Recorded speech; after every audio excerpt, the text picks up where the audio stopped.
পৌরসভার ওয়ার্ড পর্যায়ের নেতৃবৃন্দ আমার যে সালাম গ্রহণ করুন।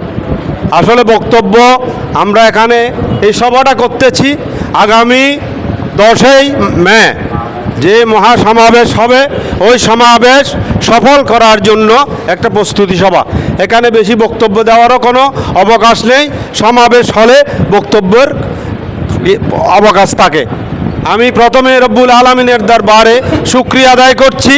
আমাদের প্রিয় নেত্রী বেগম খালেদা জিয়া সুস্থ হয়ে আমাদের মাঝে বাংলাদেশে ফিরে এসেছে এবং বাসভবনে ঢুকেছে, সেই জন্য মহান আল্লাহর দরবারে শুকরিয়া আদায় করছি এবং ওনার দীর্ঘায়ু কামনা করছি সুস্থতার সাথে সাথে আমাদের তরুণের অহংকার, আমাদের নেতা এই দলকে 17 বছর যিনি লন্ডন থেকে দিক নির্দেশনা দিয়ে এই দলকে শক্তিশালী করেছে, ধরে রেখেছে আন্দোলন সংগ্রামে, এই দলকে নেতৃত্ব দিয়েছেন তাহার যোগ্য স্ত্রী জুবাইদা রহমান এই দলের হাল ধরার জন্য দেশে এসেছে, উনি আমাদের নেতৃত্ব দেবেন সেই আশা ব্যক্ত করছি।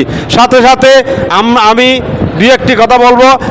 কথা হলো আগামী 10 তারিখ আমরা কোথায় একত্রিত হব, কোথায় সংঘবদ্ধ হয়ে আমরা মিছিল সহকারে যাব, সেটি আমরা 8-9 তারিখ বসে আমরা যারা সিনিয়র আছি বসে দিক নির্দেশনা আপনাদেরকে 9 তারিখ জানানো হবে কোথায় যাব। আপনারা যারা এখন উপস্থিত হয়েছেন দীর্ঘক্ষণ, সেই জন্য সবাইকে ধন্যবাদ জানাচ্ছি। একটু বিশৃঙ্খলা হয়েছে আমাদের ইসামতি ক্লাব যুবদলে করতেছে, ওখানে শেষ হওয়ার পর আমাদের করার কথা ছিল, ওনারা যখন লেট করতেছে আমরা তাড়াতাড়ি এটা আমরা যেই ক্লাবটা প্রস্তুত করে সভা করেছি। তারপরে আমি মনে করি যারা উপস্থিত হয়েছেন আমরা এই আগামী প্রস্তুতি সভা সফল হয়েছে এবং যারা এখানে উপস্থিত হয়েছেন হয় নাই সবাইকে এই নিউজটা জানিয়ে দিতে হবে এবং ঐক্যবদ্ধভাবে আমাদেরকে দুদিনে আমরা যেভাবে মিছিল সহকারে বড় বড় সমাবেশে অংশগ্রহণ করেছি, আগামী 10 তারিখে যেন এর থেকে বেশি আমাদেরকে নিতে হবে। কারণ দুদিনে আমরা লুকিয়ে গিয়েছি, এখান থেকে অনেকে যাওয়ার পথে বাধা সৃষ্টি হয়েছে, বাধা সৃষ্টি আক্রমণও করেছে আওয়ামী লীগ ফ্যাসিস্ট সরকারের লোকজন, অনেককে আহত হয়েছে। এরপরও আমি দেখেছি সভাতে অংশগ্রহণ করেছি, বিশেষ করে আমার পৌরসভার আমার রফিক ভাই 8 নম্বর ওয়ার্ডের ওনার ছেলে আক্রান্ত হওয়ার পরও সভাতে অংশগ্রহণ করেছে।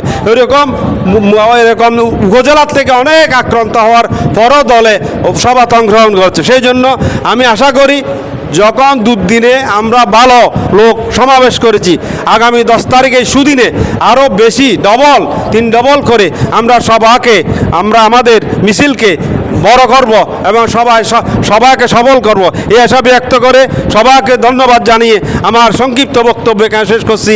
খোদা হাফেজ। বাংলাদেশ জিন্দাবাদ, বাংলাদেশ জাতীয়তাবাদী দল জিন্দাবাদ, বেগম খালেদা জিয়া জিন্দাবাদ, তারেক রহমান জিন্দাবাদ, অমর হোক। সবাইকে ধন্যবাদ।